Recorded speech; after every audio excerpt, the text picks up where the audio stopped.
10일 특별 새벽 기도에 모이신 여러분을 주님의 이름으로 환영합니다.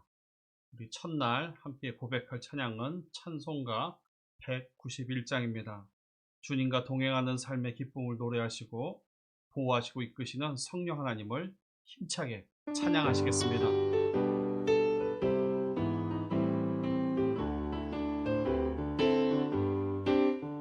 내가 매일 기쁘게 술래이길 행함은 주의 팔이 나를 안보함이요, 내가 주의 큰 복을 받는 참된 비결은 주의 영이 함께함이라.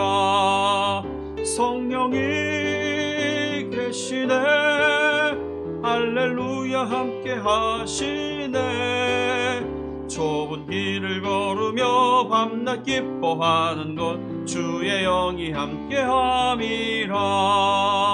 전에 죄에 빠져서 평안함이 없을 때 예수 십자가의 공로 힘입어 그 발 아래 엎드려 참된 평화 얻음은 주의 영이 함께함이라.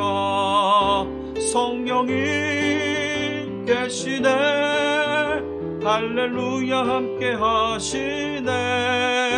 좁은 길을 걸으며 밤낮 기뻐하는 것 주의 영이 함께함이라. 나와 동행하시고 모든 염려하시니 나는 숲의 새와 같이 기쁘다.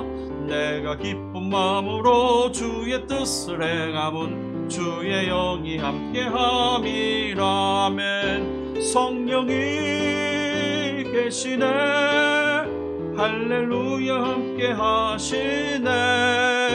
좁은 길을 걸으며 밤낮 기뻐하는 것 주의 영이 함께함이라. 세상 모든 욕망과 나의 모든 정욕은 십자가에 이미 못을 박았네. 어두운 밤이 지나고 무거운 짐 벗으니 주의 영이 함께함이라. 아멘. 성령이 계시네, 할렐루야 함께하시네.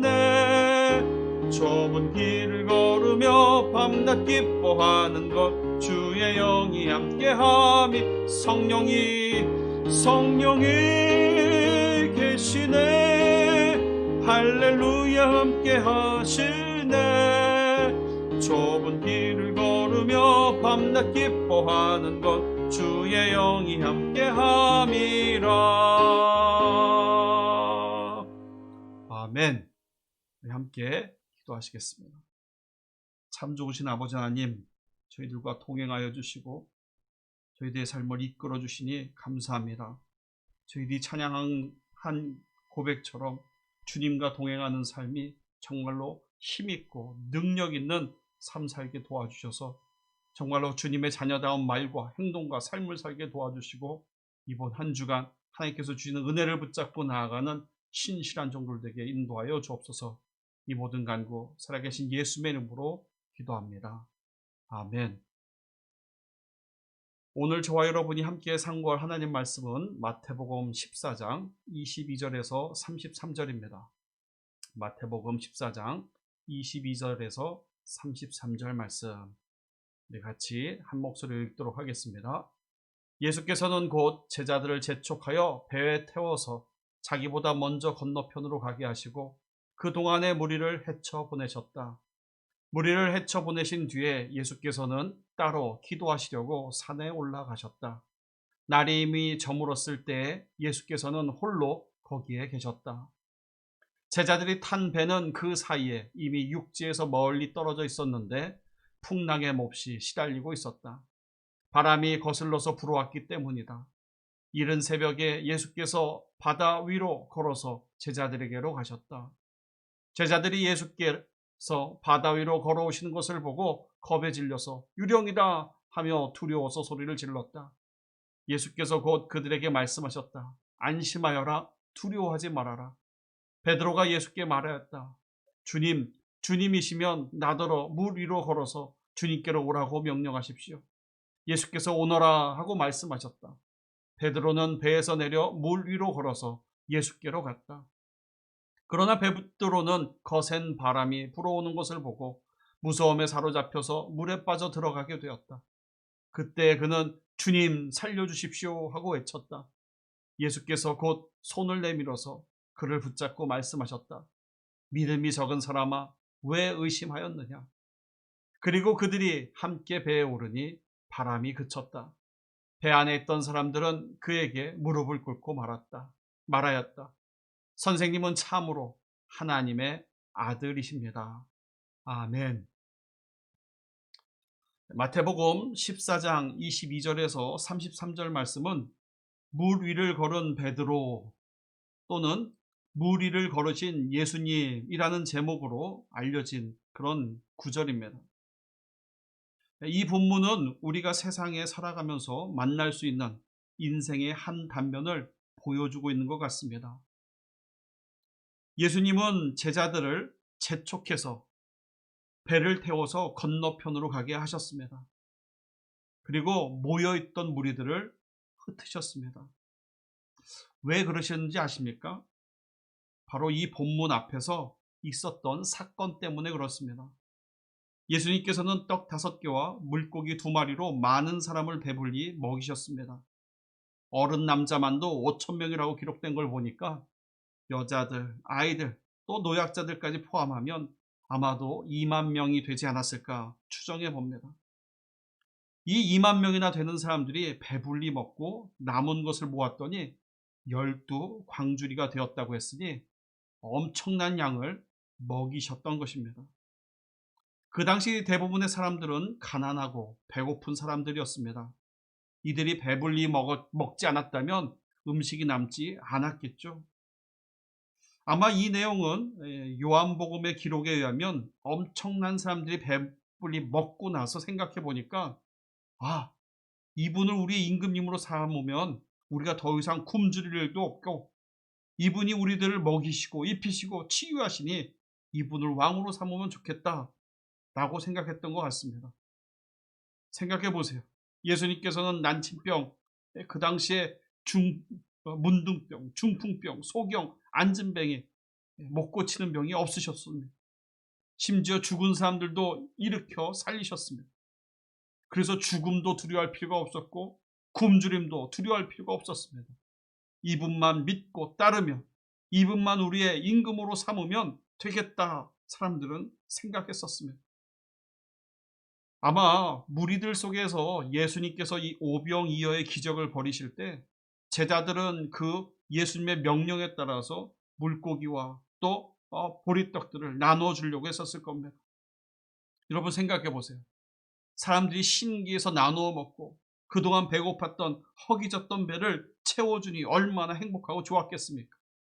또 제자들이 그것을 나누면서 얼마나 사람들이 기뻐하는 모습, 즐거워하는 모습, 내 것도 아니지만 더 줄까, 더 줄까, 더 먹고 싶은 사람 얘기하세요. 얼마나 신났을지 모르겠습니다. 아마 예수님과 함께 동행하면서 경험하는 기쁨 중에 하나였을 거라고 생각합니다. 근데 사람들이 예수님을 임금으로 삼으려고 하고 예수님을 정말로 그동안 기다렸던 메시아처럼 여기는 그것이 신앙의 메시아, 하나님께서 보내신 메시아가 아니라 그들의 고통을 해방해 줄 수 있는 어떤 왕, 정치인으로 생각했을지도 모르겠습니다. 아마 제자들도 그런 생각이 있었을 그쯤에 예수님께서는 아마도 제자들을 재촉해서 배를 태워서 건너편으로 가게 하셨던 것 같습니다. 제자들이 탄 배는 그 사이에 이미 육지에서 멀리 떨어져 있는데도 풍랑에 몹시 시달리고 있었습니다. 바람이 거슬러 불어왔기 때문이죠. 여러분 생각해 보세요. 예수님의 말씀에 순종해서 배를 탔어요. 근데 이 제자들이 타고 가는 배에 풍랑이 일고 파도가 쳐서 배가 뒤집힐 지경이 되었습니다. 예수님의 말씀대로 순종했는데 이런 위기를 당하고 있는 것이죠. 이 말은 우리 성도들에게도 신앙생활하면서 이런 위기를 당할 수도 있지 않을까 하는 것을 예상해 볼 수 있겠다 싶습니다. 그러나 우리가 그런 가운데 있을지라도 명심해야 할 것은 예수님께서는 제자들을 보내시고 따로 기도하시러 산에 올라가셨다는 겁니다. 예수님은 저와 여러분을 위해서 기도하십니다. 사도 바울은 로마서 8장 34절에 그리스도 예수는 죽으셨지만 오히려 살아나셔서 하나님의 오른쪽에 계시며 우리를 위하여 대신 간구하여 주신다고 말씀하셨습니다. 계속해서 본문 말씀을 볼까요? 제자들이 풍랑으로 인하여 고통당하는 것을 아시고 예수님은 무리를 건너서 제자들에게 다가가셨습니다. 제자들이 예수님을 보고선 예수님이다 하지 않고 새벽 미명에 풍랑 가운데 배가 뒤집힐 수 있는 그런 위기 가운데 어떤 물체가 무리를 터벅터벅 걸어오는 것을 보고 겁에 질려서 유령이다 하고 소리쳐 외쳤습니다. 이해가 되겠죠? 사람은 무리로 걸을 수 없습니다. 무리를 걷는다는 것은 기적 같은 일이죠. 초자연적인 현상입니다. 그래서 제자들은 무리로 걸어오는 문체를 보고 유령이다 라고 말했던 겁니다. 제자들은 나중에 예수님을 향하여 또 한번 유령이다 라고 두려워 외쳤던 적이 있죠. 누가복음 24장에 보니까 부활하신 예수님께서 문을 잠그고 두려워 떨고 숨어있던 제자들에게 나타나실 때 제자들은 유령이 나타났다고 두려워했었습니다. 풍랑으로 죽을 지경에 유령이 나타났다고 생각했을 그때 그들이 얼마나 무서웠을까요?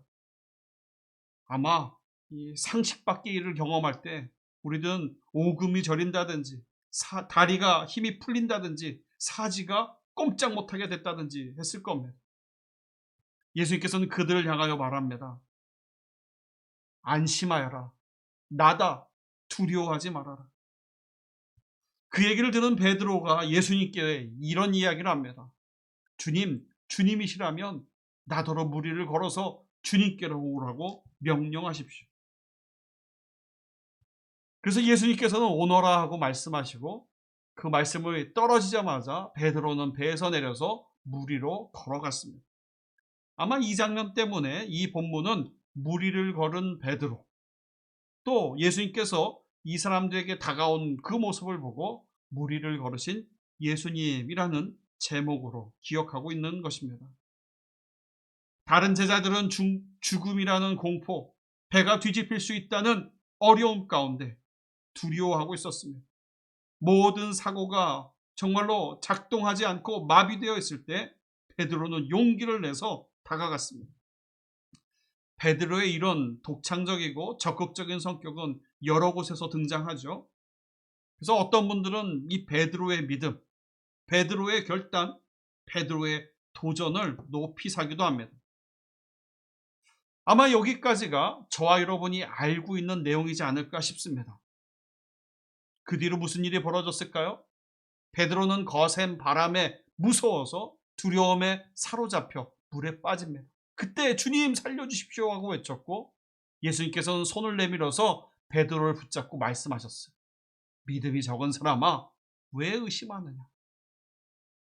자, 베드로는 믿음을 갖고 예수님인 것을 확인하고 예수님을 의지하여 발을 떼서 물을 걸었습니다.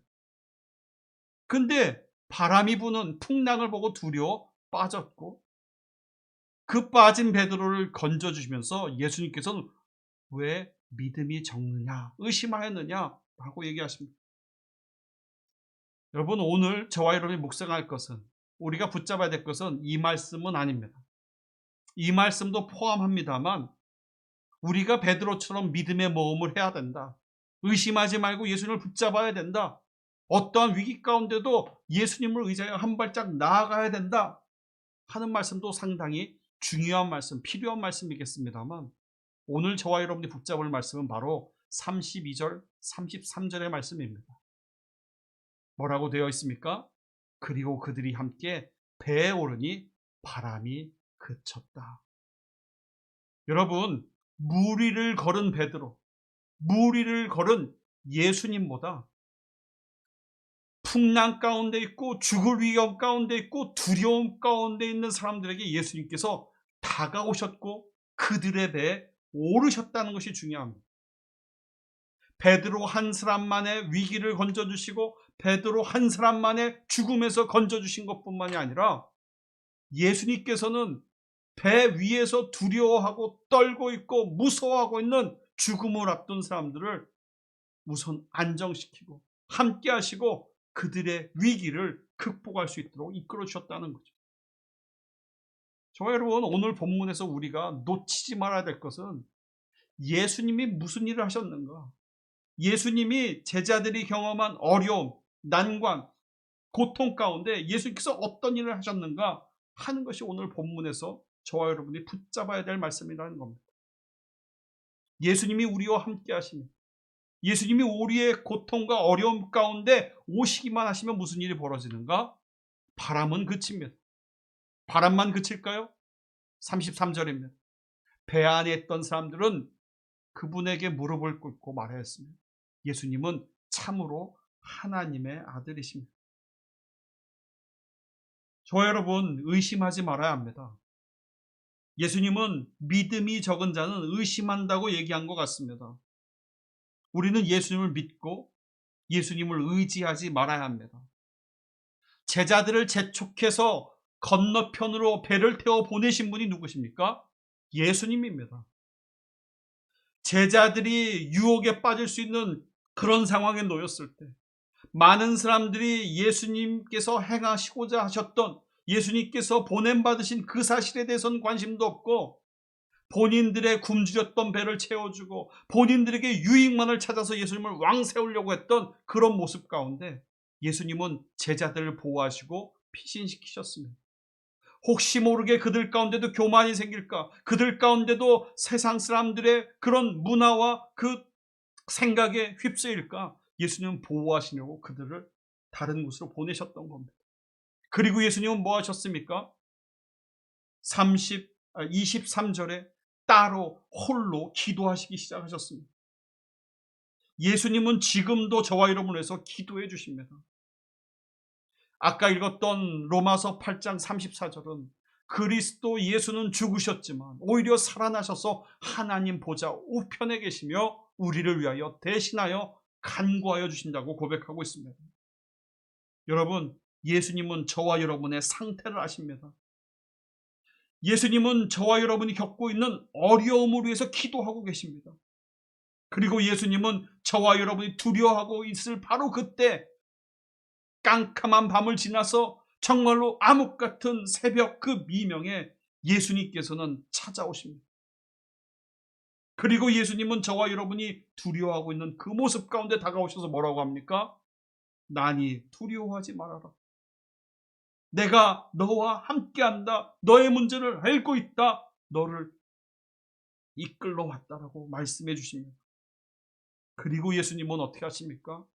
그들과 함께 그 배에 오르셨던 것처럼 저와 여러분의 삶 가운데 함께하여 주십니다. 그리고 나서 바람은 그치고 풍랑은 잠잠해집니다. 저와 여러분, 어떠한 삶 가운데 있든지 오늘 이 말씀을 붙잡고 주님 앞에 나아가기를 주님의 이름으로 축원합니다. 주님을 믿고 주님을 의심하지 말아야 합니다. 그분께서 저와 여러분을 보내셨고 저와 여러분의 부탁하셨고 저와 여러분의 말씀하셨다면 우리의 상태를 잘 알고 계실 뿐만 아니라 우리의 어려움을 겪고 있는 그것을 위해서 기도하시고 정말로 꼭 필요한 그 순간, 절제정명의 그 순간, 우리가 간절히 필요하다고 한 그 순간 주님께서는 저와 여러분의 손을 붙잡고 건져주시고 함께하여 주시고 문제를 해결해 주실 것을 믿으시기를 주님의 이름으로 축원합니다. 우리 함께 기도하도록 하겠습니다. 참 좋으신 아버지 하나님 감사합니다. 오늘도 살아계셔서 하나님 보좌 우편에 앉으셔서 저와 우리 성도님들 한 사람 한 사람 그 가족과 생업과 사역 가운데 하나님께서 중보해 주신다는 것이 저희들 가운데 큰 힘과 용기가 되게 도와주셔서 주님을 의지하고 주님을 의심하지 말고 주님을 믿고 따르는 하루가 되게 도와주셔서 주님께는 영광이요 저희에게는 감사와 감격이 넘치는 삶 살 수 있도록 은혜 덧입혀 주옵소서. 이 모든 간구 살아계신 예수의 이름으로 감사하며 기도합니다. 아멘.